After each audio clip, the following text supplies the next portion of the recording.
But they said start early because they want to have some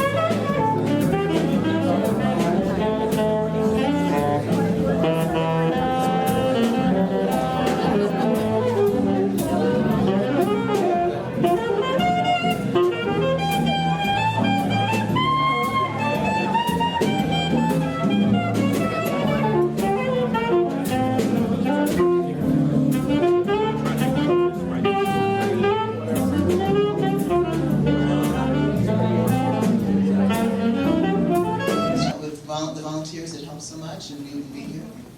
Who am I? I am Melly Holloway. I work with 4J as an online and blended learning coordinator. And my name is Shofner Vogel. I'm the early college liaison here on campus with the High School Connections Department. And as much as I thought that I wasn't nervous about this, I am so excited. And I think it has to do with the wonderful work that all the preparation that precedes, and it's been years and in the making, and so it is thrilling to be here this evening and to see all of this come together. Awesome. So we wanted to get a sort of a handle on who is here in the audience. For those of you who are students, whether you're ECCO students or Lane students, if you could stand up, and if you are come up. See who you are. And that includes volunteers for the event. Come on up. Come on up. Line straight up. You want everyone to see your face, know who you are. Names are in the programs.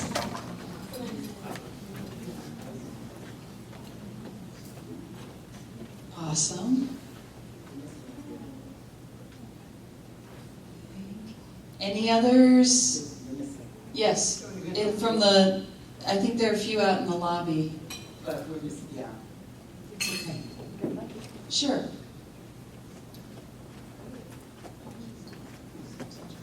Yes. So while we're bringing in the others, who here is in education? Whether at Lane or U of O, if you don't mind just standing up. We won't make you come forward, but stand up so we can recognize you. Awesome. Thank you for being here. Fantastic. Okay.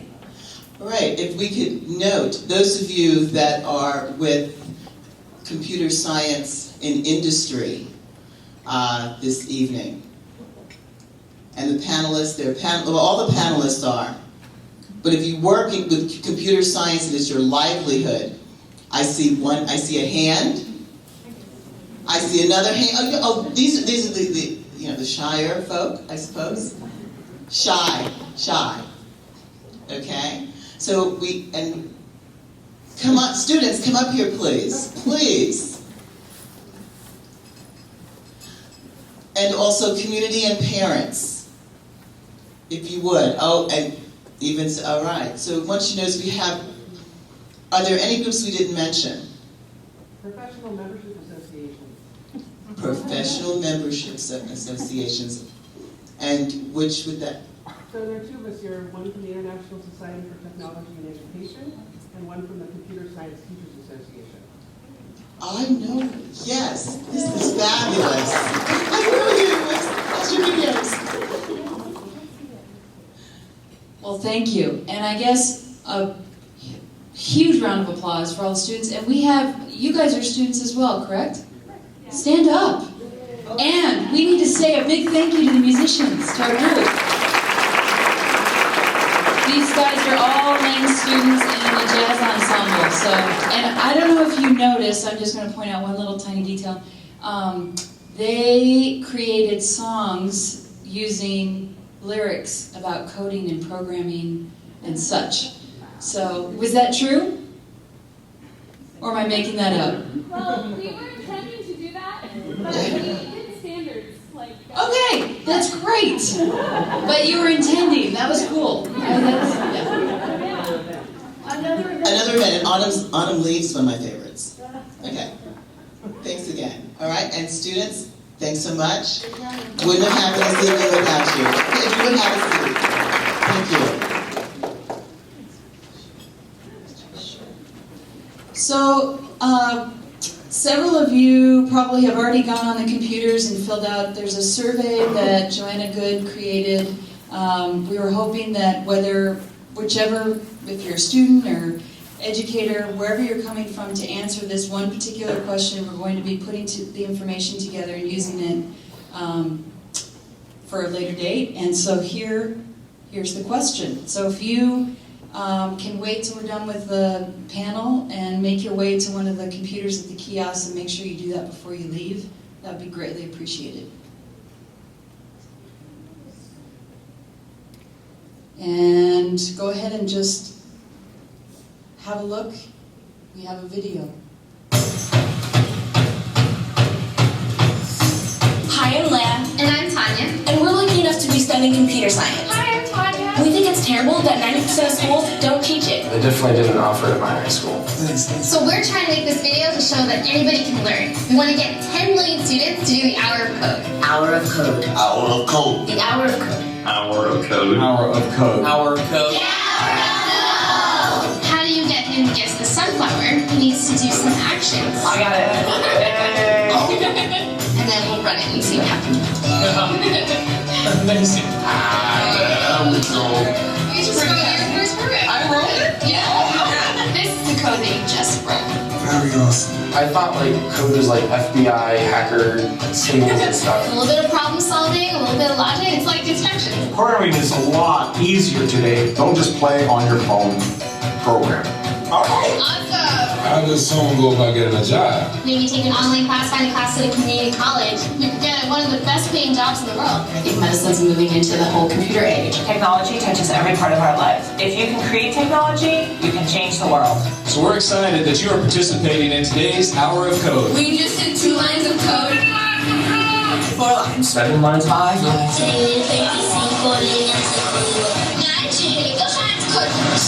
lines. 60 lines of code. 99 lines. 16 lines. 18 lines of code. 75 lines of code. Doesn't matter how old you are. Those are brains.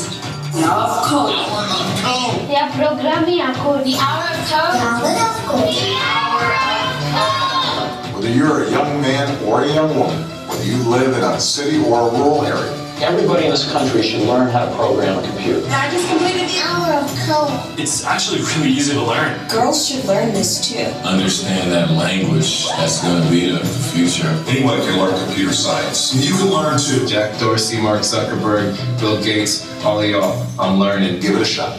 Yeah, now they can't tell me nothing. We give that to the people, spread it across the country. Labels out here, now they can't tell me nothing. We give it to the people, spread it across the country. Here we go. Awesome. So one quick question, how many of you participated in the Hour of Code just prior to this? Fantastic, yeah. All right, so I think we're going to go ahead and move on to the launch. Wow, launch. Seems like a lot of pressure. Thank you, Shireen. Thank you, Melanie. Thank you, panel. Thank you, everyone. Audience. I guess I ought to tell you a little bit about who I am first. My name is Deron Fort. I'm the Director of High School Connections here at Lane Community College. And in addition to the thank yous I've already given, I want to thank everyone just who's here tonight, everyone, for your interest in technology, your interest in computer science, your energy and your passion around those areas, your passion around the language of code, your passion and energy and enthusiasm around relationships and collaborations. And maybe for me, working in High School Connections, in the end, it all leads to your passion and your desire to help students find their own passions and their own interests and their own abilities. And they all have incredible ability and incredible potential. So thank you all for being here tonight. I think this has already been fun, and I think it's going to continue to be fun. And what we do beyond today, again, so much potential with all of your involvement and all of your continued help. Now, I do want to point out that this event tonight, we've been able to pull off partially because of a grant that we were awarded earlier this year. It's NGLC, it's a Next Generation Learning Challenges grant that we were awarded, Lane Community College in partnership with the Eugene 4J School District, to develop the most innovative, one-of-a-kind school that we can here on our campus, infusing technology, blended learning, short-cycle innovation, really creating a progressive, innovative, technology-rich school. And one of the things that we're doing is around computer science and around code and around the language of code. And I just wanted to honor that part of that is because of this grant. And we have also applied for a secondary grant from Next Generation Learning Challenges. This is Gates-funded money. You saw Bill on the video. And we look forward to, whether or not we get the next round grant, we look forward to being able to continue to grow this work in the region around computer science. Before I get to my next introduction, I just want to point out that this is all about partnership, and our success is going to depend on our continued partnerships and relationships. And I'm talking about school district, I'm talking about community college, I'm talking about university, I'm talking about Silicon Shire, and I'm talking about all the business and industry and organizations throughout the region. We all have to come together to create the kind of synergy that we want to get the kind of results we want. So thank you for being a part of that partnership. Thank you for being here tonight. At this point, I'm going to turn it over to Brad New, who is Assistant Director of Secondary Education in the Eugene 4J School District and the Principal of ECCO, Early College and Career Options, which is that innovative school that we are building here on the campus.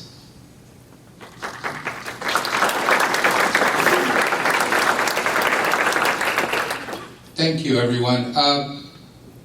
Being the Associate Director of Secondary Education in 4J means that I'm speaking for the district here today. I'm representing all of the high schools and the middle schools, and we have a commitment to stepping up to this challenge of creating opportunities for our students to enter these wonderful career areas.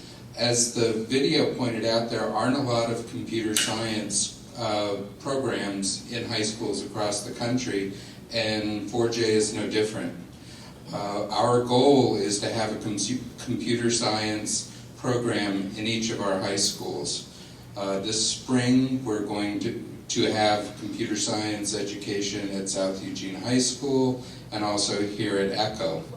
We're also going to be hiring a liaison that will work between our district and ECCO and the technology industry to try to continue this conversation that's starting today. So I'm really thinking of this as a launch for us in 4J, and I think the other districts in our region will also join us. Thank you, Brad. And at this point, with no further ado, I would like to introduce Dr. Joanna Good from the University of Oregon.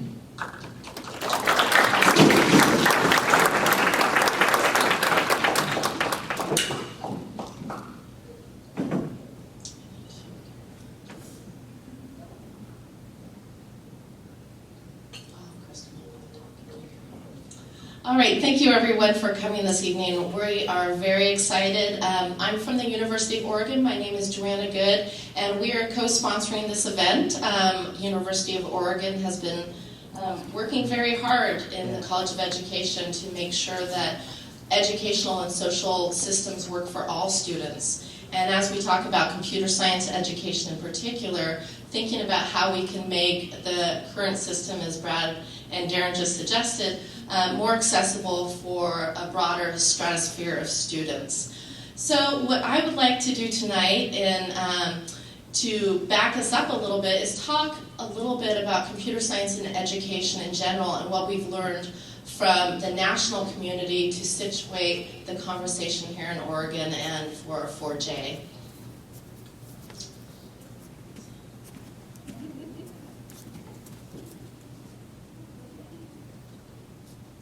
Sorry, I switched to Mac about 2 years ago, and I'm totally incompetent on anything else.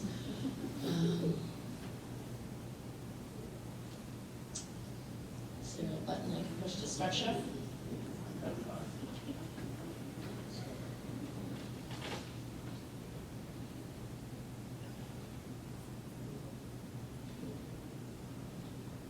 Perfect. So, first of all, I think for us, when we're talking about launching computer science, it's important to define the fact that traditionally when we've talked about technology education in the classroom, it's gotten confused a lot with computer literacy. Using applications, learning how to use Microsoft's suite of software versus helping children learn how to be creators, innovators, designers of new technologies and innovations. So for the sake of this conversation for computer science, these are where much of the better wage jobs are. So when we talk about STEM education, there's a lot of hype about all these new STEM jobs, and STEM is where everything's at, and if you just study STEM, well, it turns out computing in particular is the STEM job that has newly created positions opening. So this is the projected growth between 2010 and 2020, 62% increase in computing careers. So this link between how do we prepare students and what the workforce looks like is very important to examine from this workforce piece, which is something that I think ECCO is doing a nice job of. Except when we look at the educational attainment, these are PhD degrees first in the blue, master's degrees in the red, the light blue is bachelor's degrees, and then associates is that brownish color. Those are how many degrees are awarded annually. The green column denotes how many jobs are available for each of those degrees.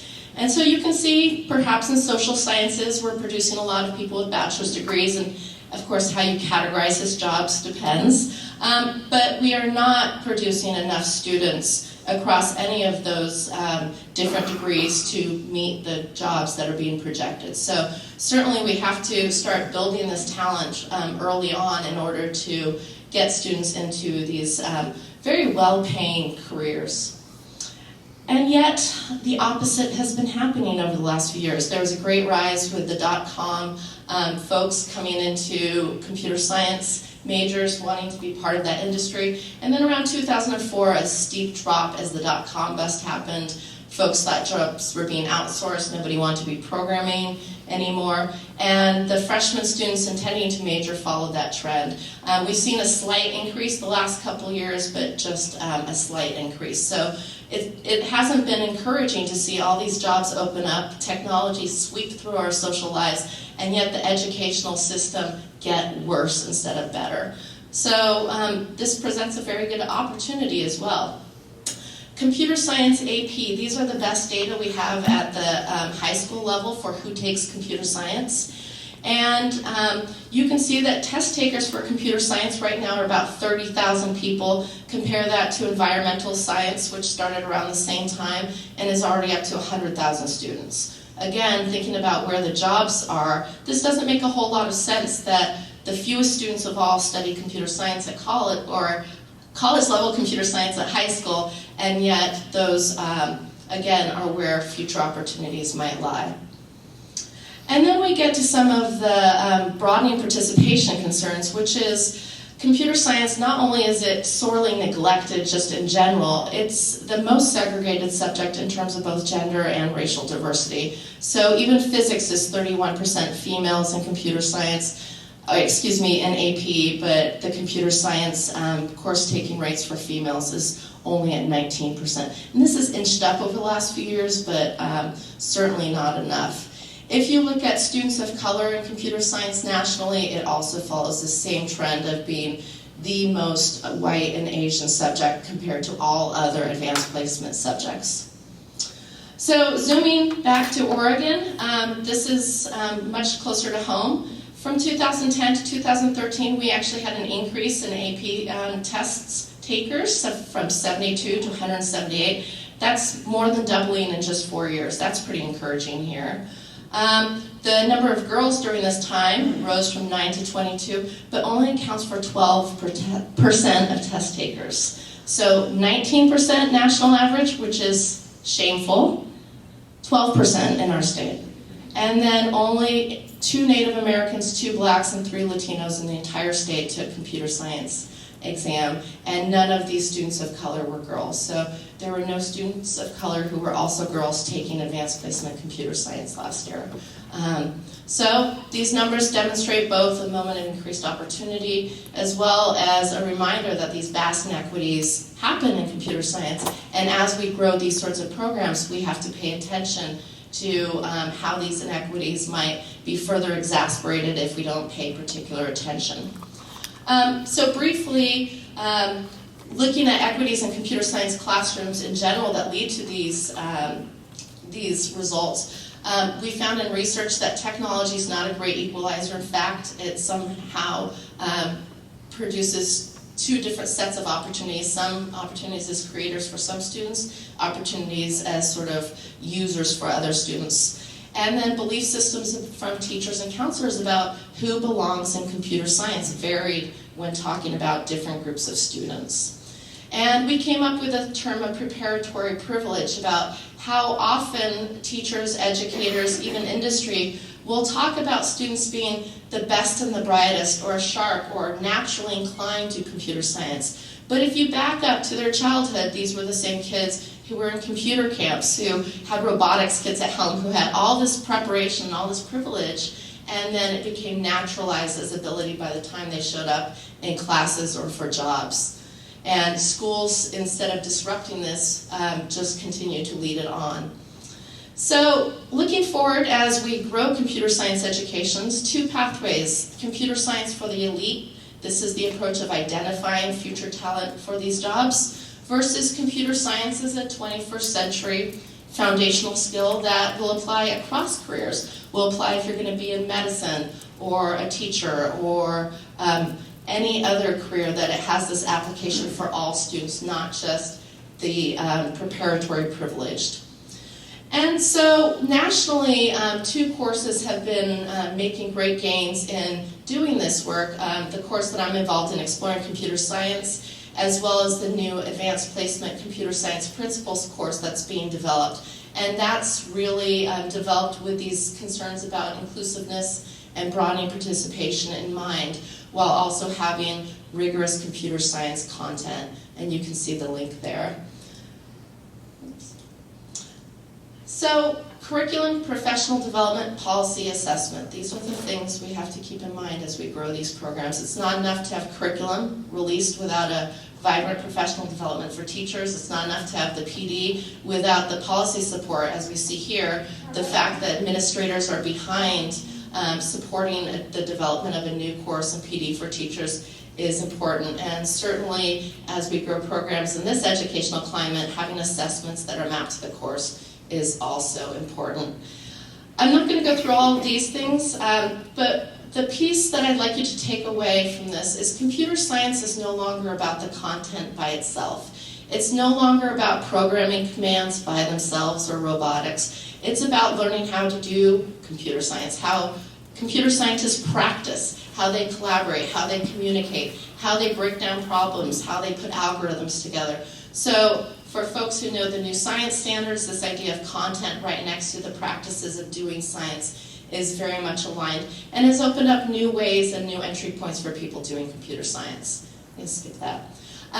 The course that I just explained, Exploring Computer Science, we've gotten the diversity in numbers that sort of counteracts those AP numbers. So these are numbers from Los Angeles where we've been working. 45% of our over 2,000 students taking the course are girls. The racial demographics mirror those of the district. And to me, this says if you design the curricular components, prepare the teachers, have a program that really supports high quality computer science for all students, these students will come to these classes, but we have to create the exciting activities, the exciting learning experiences for them to want to come to these classes.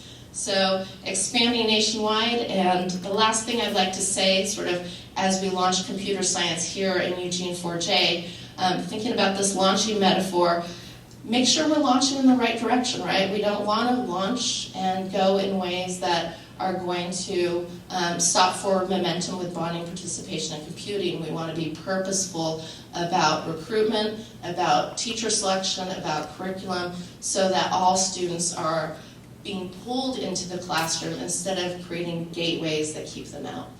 Thank you. And I'm electing Kiki to go next.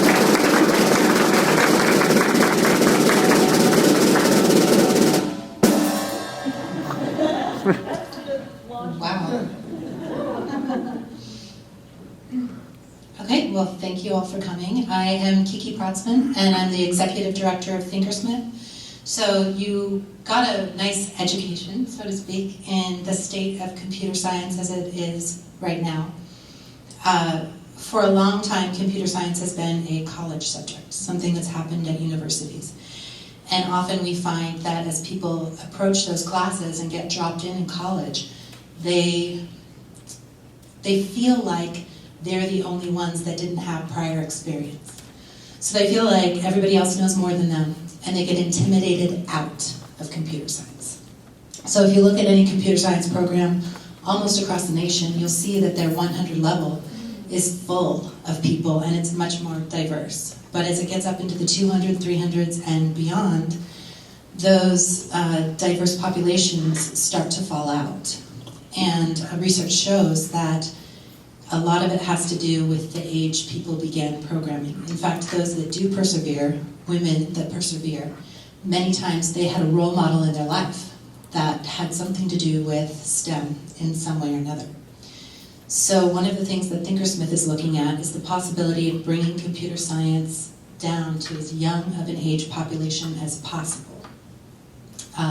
Joanna has mentioned all the wonderful work going on in high school, and I think this will be great as far as getting people prepped to actually do programming and get them started in experience in computer science. But before that, before they're ready to begin programming, there's an entire shaping of a perceived self that needs to go on. So before they start thinking about what they want to be, they almost need to believe that they can be in computer science. So Thinkersmith is creating curriculum that brings this stuff all the way down to kindergarten.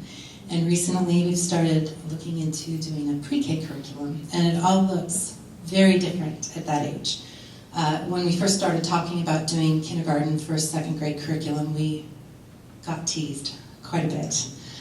People also pushed back on giving kids computers in kindergarten and all the ways that that could be harmful.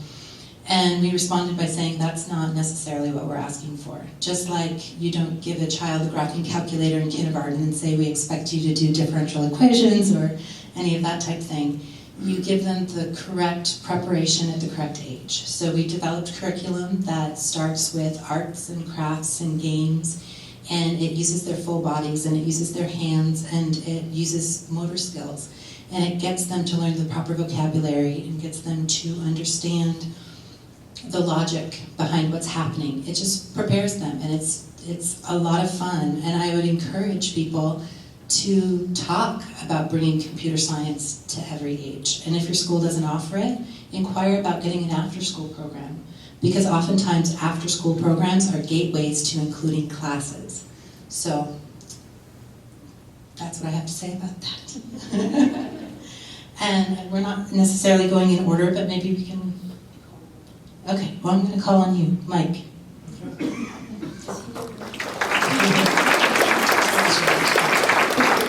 As Kiki was mentioning the bit on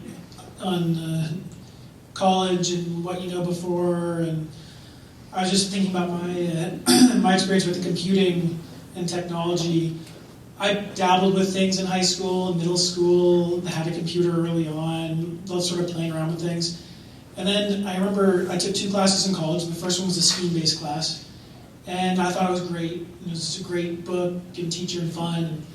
And this is away in Chicago. And the second class was C++, and I did horribly and didn't understand it and got a horrible grade, and that was pretty much it. I was like, oh, guess this thing isn't for me. I'm not going to do computer science.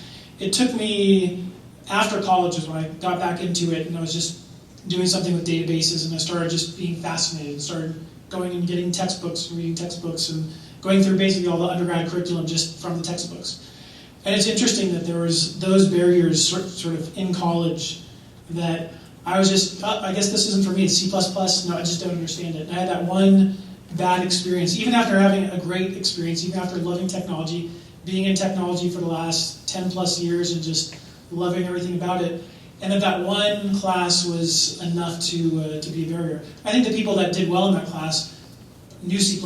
They already knew C++, they had worked in it, or they at least knew something that was really close to it. So that was, that resonated. And I see that in terms of, thinking back it was a while ago, but thinking back for classes, it was keyboarding, but that was sort of if you wanted to do computers, usually that was what you had to offer.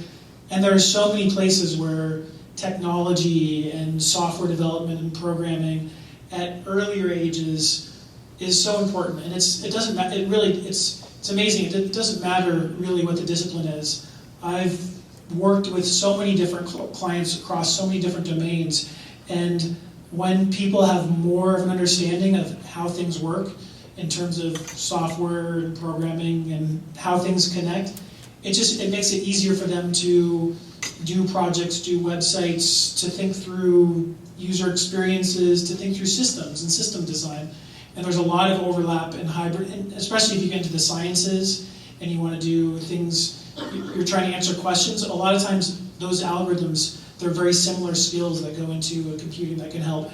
And there's really no reason to wait until college to get people. And there's so many things, as Kiki mentioned, that she's been working really hard on to get down to grade school and kindergarten. There's just little elements, small little bits that aren't about using an iPad or a computer, but little elements that when you get to middle school and you're teaching them something, binary, of course, binary, that's obvious. There's no sort of struggle with that, and then maybe next year you can do something that relies on binary. So it's exciting to see there's a lot more momentum with sort of the understanding and realization that it's not just where all the utility comes in from that. And I will pass it on. Hi, I'm Sabrina, and I think I bring a little bit of a different perspective because I'm not a developer, but I do run a software development company, and I definitely, I think, share a little bit of what Mike, I didn't actually take a computer science class in college. I was definitely intimidated by it, but now I wish I had, and I wish I had taken more, although I was definitely exposed to computers at an early age. My dad was fascinated by them and did a lot of work in the Silicon Valley in the 80s did a lot of consulting for hardware manufacturers, and so my first experience with computers was at a time when most people didn't have them in their houses, and I was forced to write my 6th grade essay on the computer, and then a power outage came and I lost everything because I didn't save. And I remember being so upset with my dad because it was like a 5-page essay in 6th grade, and it was his fault because he made me use the computer. And then watching while he went into the hard drive and recovered all my unsaved stuff, which of course, it really wasn't his fault at all. I hadn't saved it. It's not like he hadn't taught me how to save it, I just hadn't saved it. And so I definitely had a lot of exposure, and I think, as Joanna said, I think that there's not necessarily a real appreciation of what happens when kids are privileged and are exposed. I remember we lived in PaloAlto, California, so I had a tutor from Stanford who taught me and my siblings Pascal when we were in 3rd grade. And, again, I didn't go and, become a computer scientist in college and take it, but the exposure around technology, understanding what you could do with technology, even though I have a degree in history, I ended up in technology because of a fascination and a love of what it can do, and not being afraid of it, even though I didn't major in it. And I think that's what I've been more cognizant as my kids are in school here. I have 3 boys, a 9-year-old, a 7-year-old, and a 4-year-old. And I can see all the exposure they're getting into technology that a lot of their peers are not. And going into the schools and realizing, I mean, we all know there's budget issues, but to see the state of equipment and these computers that are 6, 7, 8, 9, 10 years old that our kids are using in school.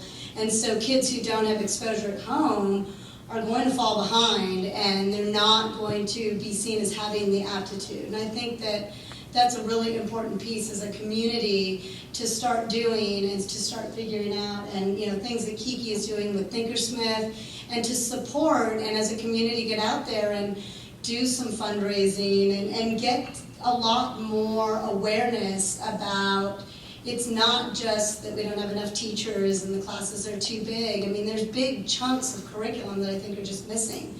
And I don't think the community really sees that. I think there's other problems they're seeing, and I think that, it's something that people need to understand, and, we need to provide places where kids who don't have this exposure and who aren't going to be, sitting with a, college student and learning whatever programming they're going to be learning today versus Pascal that I learned in 3rd grade, and how do we get that to kids? We've been working as a company, all of our employees expressed want to go volunteer and be involved and do something in the community with computer science and programming and software development. So we work with Kiki, and we've sponsored Thinkersmith, and our chief architect for our online product is a woman, Lara, and she is working with Kiki on a lot of initiatives. We have just recently sponsored the Emerald Boys and Girls Club, which is the one here in Eugene.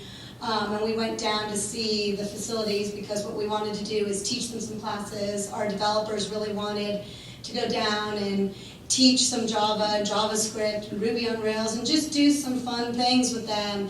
And then we saw they have 2 computers, both of which are over 12 years old. And that's all that they have for the teens in the teen room. And these are all kids that, for the most part, 80% of the kids who go to the Boys and Girls Club live, under the poverty level. So they're not getting exposed to anything at home. They're lucky to be getting to school, and they're lucky to be going to the Boys and Girls Club. And a lot of them on Fridays get bags delivered from Food from Lane County because otherwise they won't eat over the weekend. And here we are, in a community with a huge university and a great community college, and these teens have 2 laptops, and I think there's 40 teenagers, and both of them are over 12 years old. And just to realize that as a community member was really shocking, and immediately be like, oh my God, we have to do something. And I think there's more people in Eugene who would do more if we kind of exposed the state of neglect at which we're at with exposing kids of all different backgrounds to computers, to programming, and to the fact that you can work in the computing industry, you can work in technology in so many different ways. I mean, I'm not a programmer, and I love what I do, but I need to be technical enough because, like Mike says about working with clients, when I don't understand technology, I can't have intelligent conversations with my development team of what's possible and what can we build and how fast or slow it's going to take to build different things, and then strategically I can't really help lead the company. So, even if, as students somebody decides, well, I don't want to be a developer, the exposure to the computer science allows you to then get into a lot of these technology jobs that not all of them are just programming jobs. Or, beyond that, maybe it is a programming job, but one of the things that oftentimes we're also doing is people who go into computer science and they have that aptitude and it really means they've had the exposure, then they don't do anything but computer science. And then they get into the workforce and it's, they struggle on the leadership side or management or managing teams. So the more that, I think we can let people understand that you don't have to do all or nothing. You don't have to be, a major in computer science, but that doesn't mean that in the world today you should be exposed to it, you should understand it. And so as I've sort of, as my kids have grown up a little bit and I get out in the community and I try to be involved in their education and to realize sort of the state at which we're not exposing our kids in 2014, it's been a little bit shocking to me. And I think that's, sort of my biggest, message out to all of you is that I think the more we can raise the concern of this is not okay, there's a lot of software companies in town that, as a software company, our developers can't have computers that are more than 2 or 3 years old, which means we're cycling through computers all the time. We could have a better program to take computers that all of us in the software development industry all use and then we can't use anymore because of the industry, and figure out a way to put them back into the community in the right place. I mean, there's definitely things we can do that we're not doing, but it's an awareness issue, I think. Oh, yes, I didn't know you asked but anyway, I volunteer at Next Step and I kind of understand what you're talking about. So you could just send us the Next Step and they can purchase the and help them get back. Of course, they have to be sold because you can't really give them away for free. So you can. Yeah, and I mean, in that case they do, but with our company, we don't necessarily have to sell them, right? I mean, once we invest in the computer and 2 years go by and we need new equipment, then those computers, we have been donating them, but a lot of it hasn't been very purposeful in terms of, they sort of end up, in so-and-so's child's classroom or, rather than a concerted program that I think would do more good for everybody. So it's definitely something, and I know there's issues with supporting, and I try to donate 10 computers to the elementary school my kids go, and I get it. IT at 4J can't support computers that aren't all the same, but somehow as a community we have to get beyond that, because we have computers we can give that are 3 years old, and meanwhile at my kids' school their computers are 12 years old, and it just seems like there's got to be something that we can do to figure out how to get computers that our kids can access, and especially the kids who don't have access at home. I mean, kids who go home and they're lucky to have electricity and food, those kids need as much exposure as any other kids. So.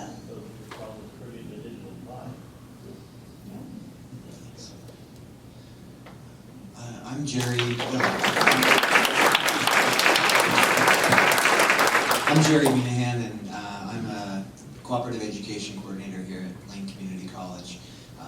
Co-op is our college's word for internships. So my role is bridging the classroom and the work site, working with our students, our faculty in our Computer Information Technology Division, among others, and the industry partners to create meaningful work-based learning opportunities for our students.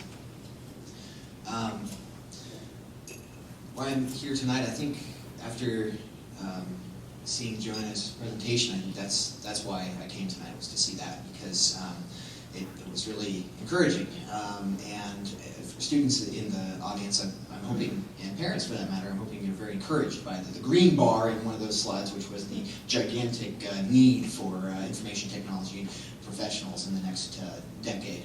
That should be very encouraging for anyone interested in or looking to pursue a career in information technology. The challenge, of course, then is meeting that need in our community, because my background before coming to Lane was in science and in languages, and I spent about 10 years abroad. And one of the places I lived extensively was the former Soviet Union, and I spent a lot of time there interacting with locals and their families in very small kind of Soviet tenement-style apartments. And I remember one close family in particular where the young son of the family lived in a 400 square foot apartment with his parents and grandmother, and Not a lot of space, but they did manage to get their hands on a computer. And that child from the age of 5 on up was behind that screen learning as much as possibly could about computing. And so fast forward 10 years, that's more like a little more than that, but fast forward 10 years and I find myself here at Lane Community College and working with industry partners in the community. One of the partners I work with is a gentleman at one of the game development studios here in town. And talking about internships and work site placements for students in our computer simulation game development program, and he's talking about these projects that he has to start up, and some of I said, what are the challenges? You know, where does it hurt in your company? How can we help you? And he says, well, I'll tell you where it hurts. It hurts because I can't compete with the talent overseas. So I'm dealing with these programmers in Russia, and they can pay their people, you know, $1 an hour to do amazing work. And I thought, scratch my chin. I said, I think I know one of those guys.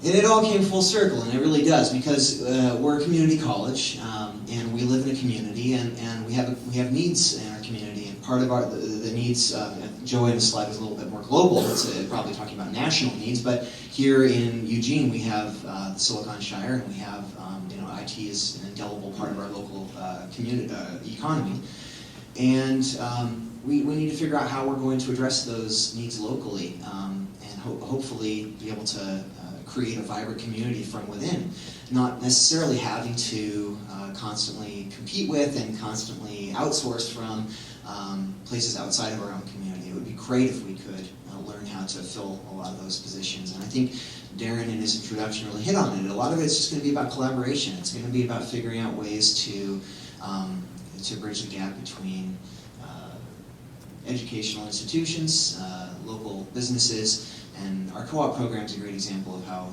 that's done. Kiki does similar work at the University of Oregon in their various internship programs. And what we have are technical programs where industry representatives represent advisory boards that indicate to our faculty, here are the kind of things that we would love you to teach your students in your programs, so that when they graduate they were ready for our industries. And then where the co-op program fits in there is students go through those educational programs, and they have a chance to apply their skills in the workplace and go on to maybe one day become a technical expert like Mike, and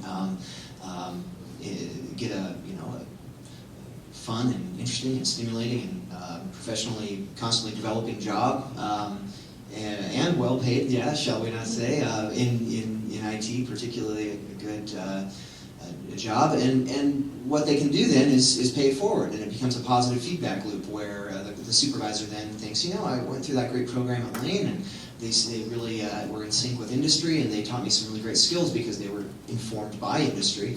And now I think I might give them a call, because I have a bunch of projects coming up, and I'd love to have a student come on board. And so then the student gets that great benefit of being in a local business, learning new cutting edge, leading edge skills, and being able to have an opportunity to perhaps be hired on part or full-time themselves and start their own IT career.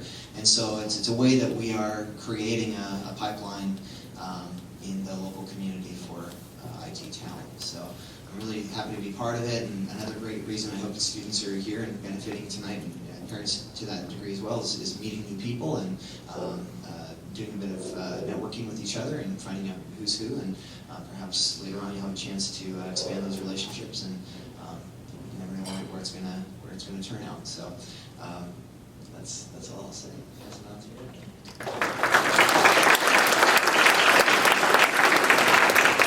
So my name is Erica Shofner, and I am a senior at ECCO High School, and recently I've had the opportunity to start dipping my toes into the technology program that's being developed, and I'm finding it really interesting. One of my teachers, we got 3D printers in our classroom, and it's this technology that we're like, how could this possibly work? How could this little box thing print all of these really cool items? Like, and he started showing us how it worked and all of these platforms that we could build off of, and that, you're not just limited to the things that other people have designed, that you really have this option where you can design your own things that are going into this, and that, you know, that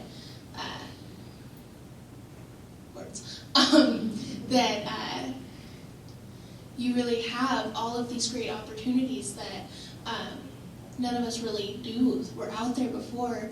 And there's this afternoon class that's working with the printers and all the technology that goes with them, and they're making these cool things. One of the students today printed this box, and it has this lid that opens, and it's just kind of mind-blowing what we've been able to achieve in the short time that we've had these printers, and being able to figure out all that they do, and we haven't even begun to scratch the surface of that. And I'm really excited to see where this technology program goes, and how we're able to develop it so that all the students can really use it, because it's amazing.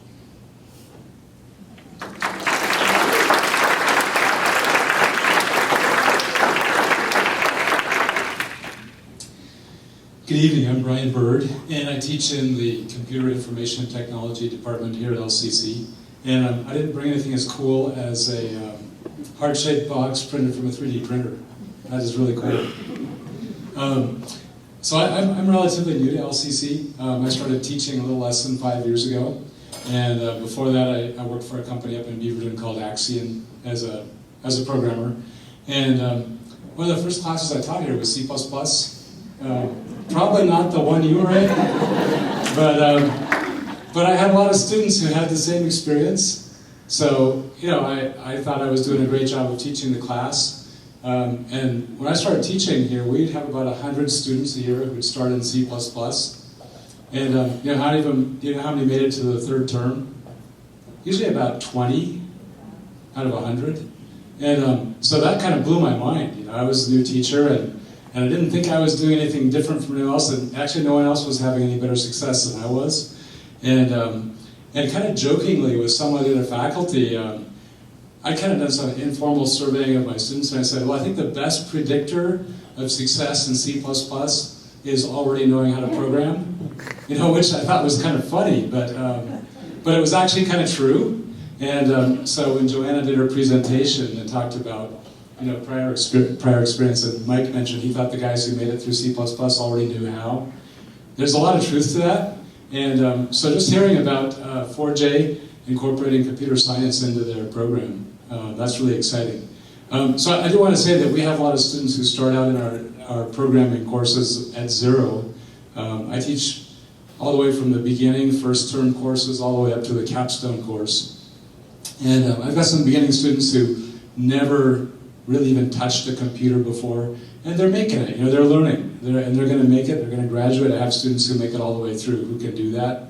So I don't want to paint a real bleak picture, but you know, if we start having students who are really learning at least some of the fundamentals of computer science in high school, you know, I think we can really change those numbers. You know, we won't have something like 75% attrition between beginning in a college computer science program and graduating. So I'm really excited to hear what you guys are doing.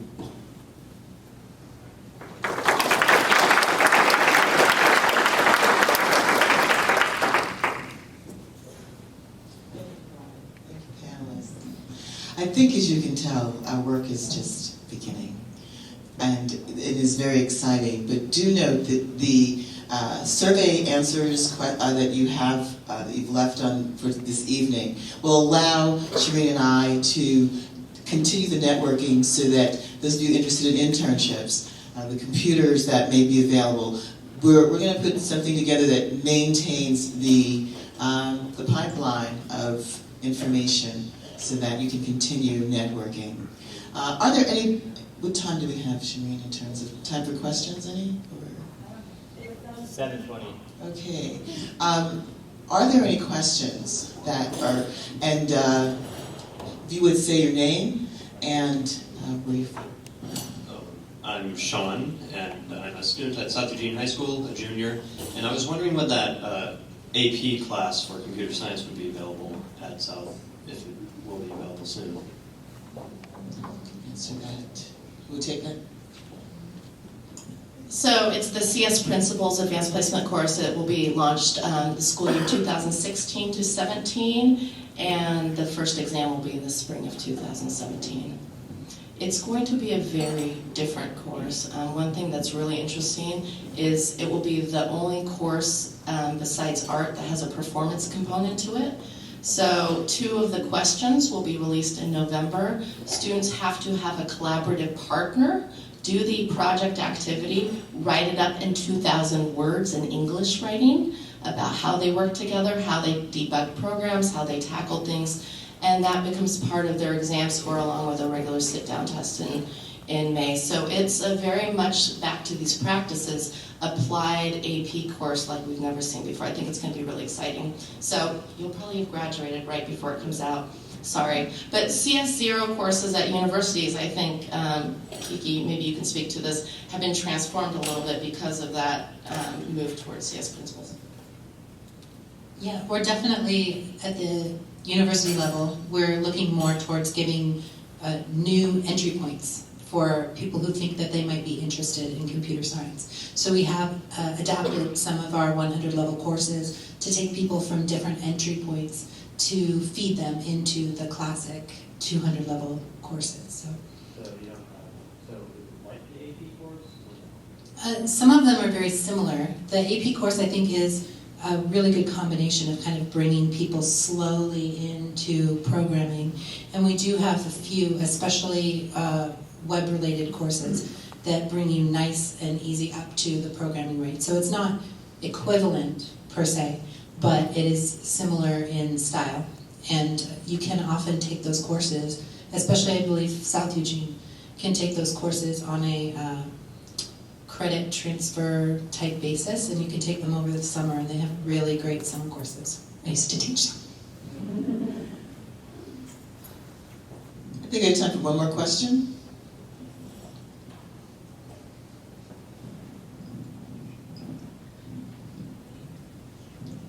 My name's Carla, and I'm a mom. My son is a sophomore at South Eugene High School, and you had mentioned earlier that there are already some programs, some computer science programs that are now available at South Eugene. There are computer literacy. That question about South's program specifically.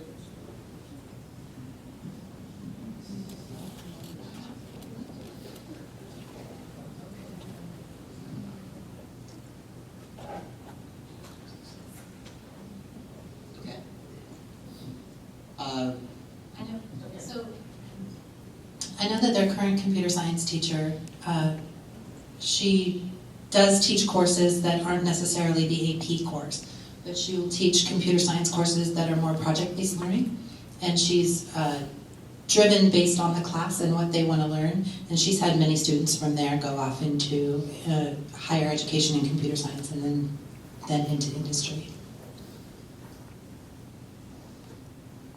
One of the things that we're working on for Jay is embedding more opportunities within the high schools.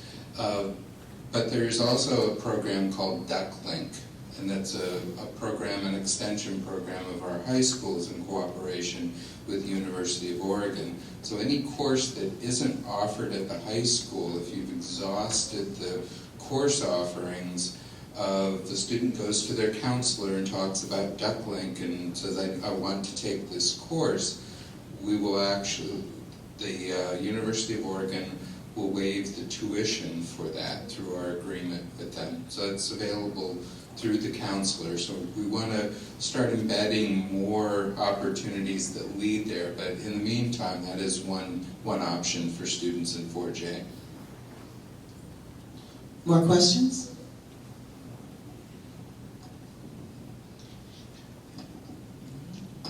Hi, I'm David Kingsbury. I'm a student in computer science here at LCC. The one thing I wanted to note that seems to be troublesome, sorry, I'm getting distracted by hearing my own voice echo. The one thing that I found troublesome as a student is I also experienced that, hey, let's get tossed into C++ right at the start of the program. And this time around, I got into an intro into intro into Python programming, and I found that having an easier language to get into and also being pointed at things like IDEs rather than using really simple text editors like JGrasp really made a difference. What are the odds of stuff like that trickling down to high school education? Things like interactive Python, where you've got a web page that has both your instruction and an interactive programming base, basically.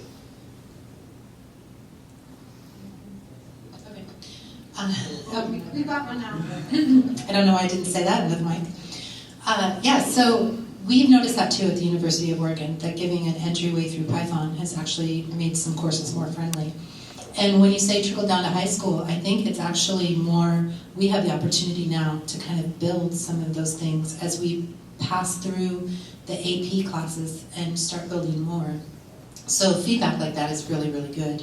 I know that there are different viewpoints on computer science and how computer science should be taught. And a lot of people, I think, compare it to learning to drive with an automatic versus learning to drive with a stick.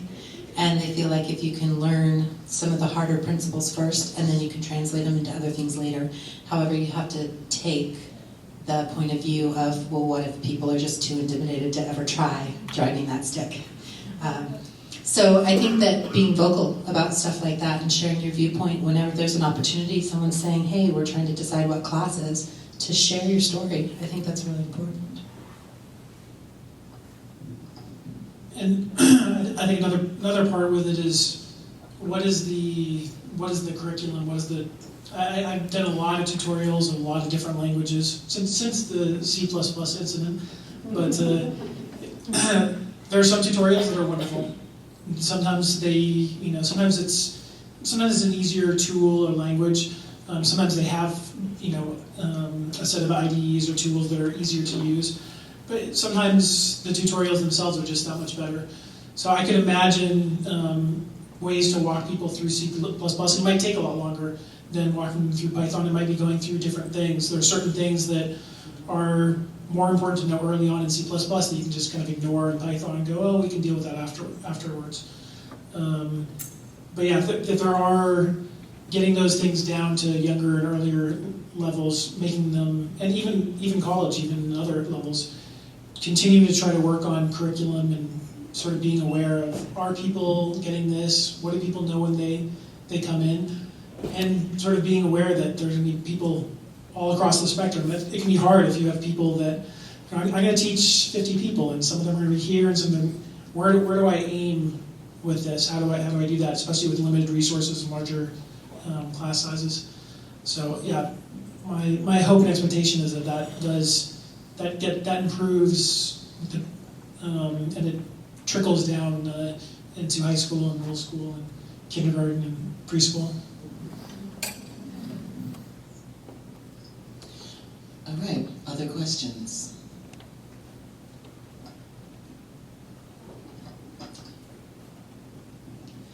I'm Becky Bino, and all of you are local in the area, okay?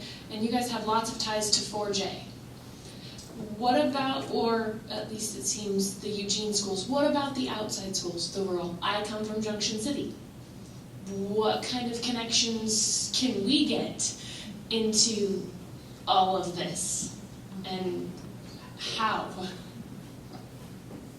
Who can speak to the regional nature of this effort?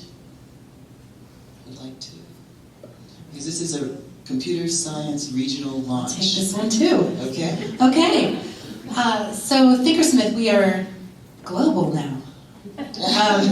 We've recently had initiatives that have gone all over the place. So we've had stuff happen in Bangladesh and El Salvador, and it's because we provide resources for people who don't necessarily have access to technology. One of the other things we really are cognizant about is that there are teachers that don't have access to learning how to teach this stuff, or they're just not confident. So we try and present a stepping stone at any age into some of these kind of ideas as well, and then after they get the confidence using the stuff, they can translate it into the next step, and then the next and the next. Now, while our stuff is available anywhere for anyone to use, actually getting the campaigns to some of these schools and getting them to be interested in bringing it out is a little more difficult. So we've had some regional initiatives lately talking pretty much the entire Lane County area about how we can get computer science in some of these schools, and some of it has to do with bringing teachers into a larger area to give them professional development. Things like cohorts, where certain areas will have cohorts with each other where they get together and talk about all the great things they're doing. And then organizations like Thinkersmith going out and paying visits and bringing curriculum with us when we come out. So it's all stuff that we're talking about. Unfortunately, at the moment, it's kind of grant driven. So everybody's saying, well, let's see if we can get money to make this happen. Soon, hopefully, it will get to a place where there's just that service offered with or without a grant. So that's where we are. And actually, some of what we're talking about is actually connecting with middle schools and elementary in a more concrete way, regionally. Yeah, just real briefly, I think this is one of our large challenges as a regional launch, is 4J, we have a lot of interest in working with industry partners, and I know in having worked in workforce development in the past, it can be very confusing for all the participants, in particular the industry partners, as we have all of these educational institutions vying for attention. So I think as a Lane County consortium of school districts and higher ed and industry, we do need to come together. I know Lane Community College and University of Oregon and Thinkersmith are great hubs for those conversations, and that's where we need to concentrate. In 4J, we're putting out a prototype for how we want to work, but we don't think that it's an exclusive approach. We want to include all of the Springfield and Eugene school districts, plus all of the outlying districts as well. And that is really the work that Deron does in High School Connections, is connecting to all of the school districts. And we will have more opportunities to do that, and I think the folks in industry will appreciate having a net that they can communicate with, rather than a whole variety of different high schools and different spins on what needs to happen. So I'll add to that just a little bit, Becky. Is anyone else in here besides Becky a high school teacher? Okay, a couple. So I think as hopefully when this course gets launched and a teacher is found to teach this course, we need to start connecting you all, so you're not working in these individual buildings as silos, being the only computer science teacher at your site. So I think part of the collaboration and the community building tonight is to connect those dots. So we say, hey, we have 10 teachers in the area who want a PD around this particular course or this particular topic, and we can start pulling resources and tapping into the network. Before tonight, before we've talked, it's been hard to figure out where all those different players are and where the teachers are that need support. So just being here, I think, and connecting will be the beginning of us being able to reach out and cast a wider net. And I was just going to say to Brad's point that from an industry point of view, having more defined programs that we can have our employees volunteer for would, I think, help more industry people get involved. Because I think I find, as a CEO of a company, I get a lot of asks for money. And, I get that, and that's fine, but my employees have a need and express this want to be part of how we give back. And just writing a check makes me feel good and the company look good, but it doesn't do anything for, the people who sit in my office who want to get out there and feel part of something else. And so having a place where we can go, and that's why we're working with Kiki, but where a defined program where I can say, great, here's the program and here's how you sign up and everything's taken care of would make a huge difference. The stuff we're putting together with the Boys and Girls Club, we're putting together all the programming, which means me and a couple of other people in our company, and then the schedules and when are we going to go, and our system admin was there today setting up 7 computers for them, and so we've had to do the whole thing ourselves, which is fine, and we have a lot of employees who want to, and I definitely like to be part of giving back to the community, but it's a lot of work and it's a lot of effort, and companies that are different stages might not have that time or energy, and they may not have the dollars to write the checks, but they may have employees who are willing to commit 2 hours a week where they know they can show up and they can say, for 2 hours a week for the next month, I'm teaching a Python class to a bunch of interested kids of whatever age, but there's a place that I go and the computers are there and the children will be there and liability is taken care of and all of those things are taken care of. And I think that having a more defined way to interact from an industry perspective, also on the computer side, to be able to figure out how to make use and donate computers and maybe assign IT time to every computer that you donate so that there isn't this massive upkeep of these donated computers. But I find that that's my biggest challenge, trying to weed through. I don't want to just give money, and I get that money needs to be given, but it's a lot of energy. I can't afford to hire someone to be a volunteer coordinator at my office, but I feel like sometimes that's what it would take to, take advantage of the hours that my employees are willing to give and that we as a company are happy to let them give. I just thought I'd add that, just kind of addressing the question of, what about high schools that don't have computer science programs yet? And I mean, the best thing is for them to, get plugged in. That all sounds great. But I'm over here at the LCC end of things, and the student talked about, how tough C++ was, and it'd be nice to start with, the analogy used down here was the automatic transmission. So we actually do have a couple of those automatic transmission classes here at LCC, and they're open to high school students. So we have a class on creating Android apps using a graphical drag and drop environment. So anybody who never has done any programming before can create Android apps using a program called App Inventor. And the idea is that this is the easy class. It's the automatic transmission, but in the process of creating Android apps, you're learning some basic computer science principles, but in a really fun, easy way. And we also have a class using a program called Game Maker, where students can create computer games and in the process learn computer science principles. But it's the gentle, easy approach. So we actually have a couple of those classes here, and we welcome high school students. Any high school students would be welcome to take them. So until all those things are available in your high school, we'd love to have your students here.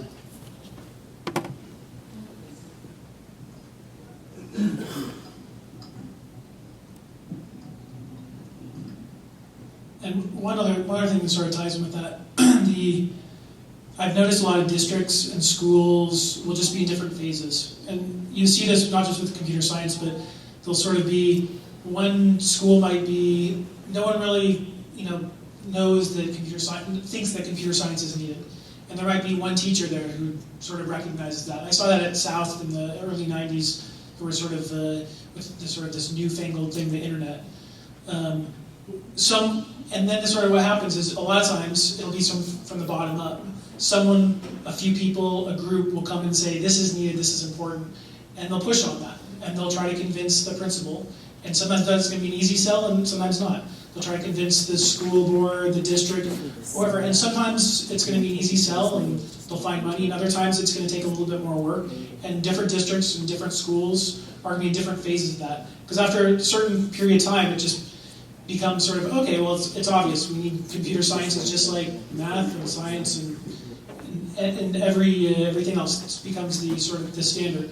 And right now you can see how districts and schools are kind of going through those cycles and with sort of different levels of support. And one of the most important things, especially in districts where there isn't really this staff, or it doesn't fit into the budget, is to have people clamoring and trying to push and say, I want to do this, we should do this is important, here, let's make it happen, and just continue to try to make room in the budget, and there'll be support.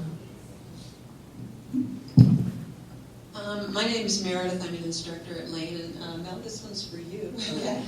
So you, have I got that okay? I hear that echo too. So my question for you is, you work with the online and blended courses, and so you're looking at all this buzz that's going on about the mocks and the open classes and the free classes. Is this being leveraged in the high school level to help with all of the budget costs and the things? Because there's so many good programs out there right now that are free. Is that being used in the high schools locally? Open education resources is something that we're just starting to leverage. Free courses through major universities. So MIT, Stanford has some going. I mean, it's just, yes. And so there's also a cooperative for teachers. I mean, it's about learning as opposed to competing to learn. And so we're actually there's CK12 textbooks, and we have access. We'll be using those at ECCO. So, but the answer to your question is, at the high school level, I think we're just starting to appreciate that because of the buzz, because of the there's quality in everything, and that's one of the reasons to be very diligent about selecting a curriculum as we move forward in this launch. In that starting piece, computers. We actually loan computers to students. We call it Computers for Students, and we're trying to expand. So we'll be talking to you. But also the community piece. Unfortunately, with the weather, and there's some people that are not here. They're still trying to get electricity in their homes, and so I have like a stack of different reasons. People, we're putting things together, but telling you that because there are organizations, the NAACP, Latino Americano, the Asian Council.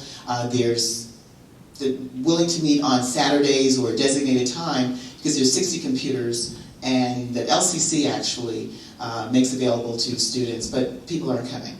So this is about making these connections, knowing about open education resources, knowing about the resources we have, knowing about the needs, and then making these connections. And there's just one last thing, and then I'd like to pass this on, because there's been some questions about easy, and you know something before you go to school. Most people know something about reading before they go to school. And because of Head Start, because of learning from your grandparents, learning from relatives, we all, if we're lucky, we have a foundation. And so students do relatively well through about 7th grade, 8th grade. And then we fall off the math cliff, and we fall off these other cliffs. Like, what's going on? And part of it has to do with what we can provide as a community, whether it's at home or whether it's at school. So if you already know computers, yeah, you're going to be fine. If you already know how to read, your reading's going to be great initially.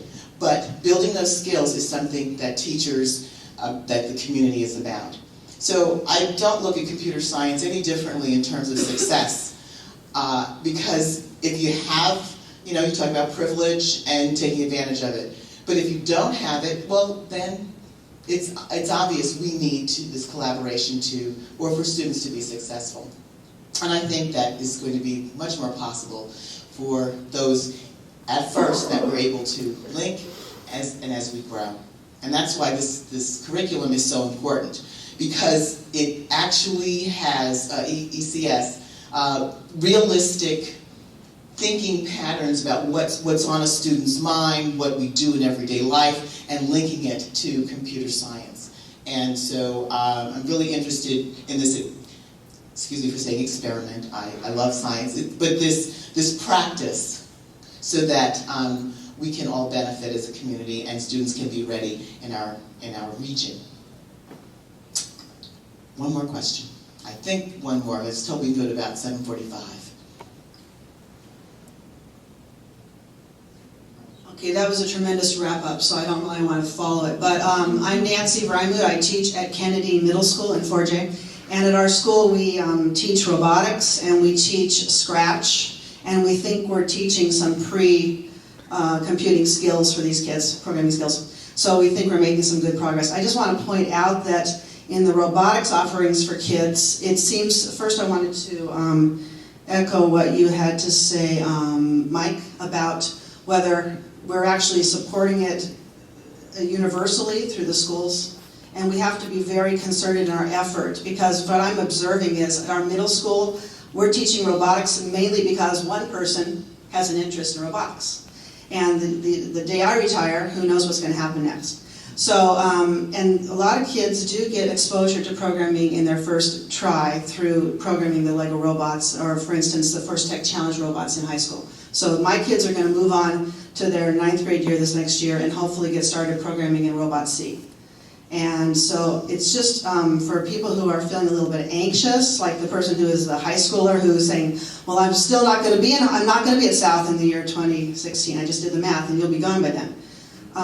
In the short run, working with robotics, you have an opportunity to work with hands-on programming. And, okay, there you go. Well, I respect that. And also the person from Junction City, they have very robust program in robotics there at the high school you know about. So I realize that robotics is not everyone's frame, but I've just observed that it's been a really good frame for a lot of people. At my school, we have corporate sponsorship through Life Technologies, and they've been supporting us ongoing for about 6 years now, very, very generously. So it's nice to see the international corporation choosing to invest in local students. So I guess that was a comment, not a question. But Sabrina, I think you should give your computers to after-school programs where there's no IT czar there saying, if it's not a Mac, we don't want it. Okay, thanks. All right. Shireen? Hey, girl. All right, so we should give it to Joanna.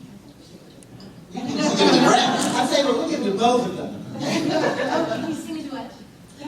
Well, I'll start and let Brad finish. Thank you all for coming tonight. We started planning this several months ago when we got into the same room together, and I said I got a tiny, tiny, tiny little foundation grant from the College of Education to help bring the computer science education community together. And Brad said we had a humongous grant from Gates Foundation and we don't know how to spend our money. So we said let's start with buying some food and getting everybody together and connecting this community and seeing what's possible. And I think we've certainly started many of those conversations tonight, and I hope they continue.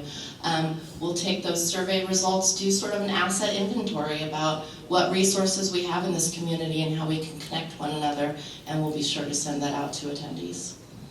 Yes, thank you for everyone for coming.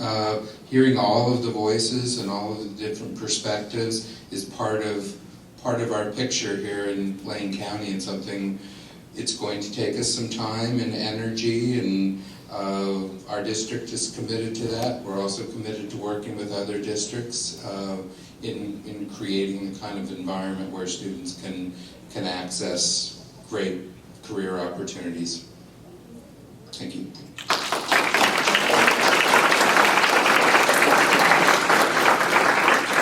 one last thing, if you've not had a chance to go to the computers, please do now. Thank you for coming, and good night.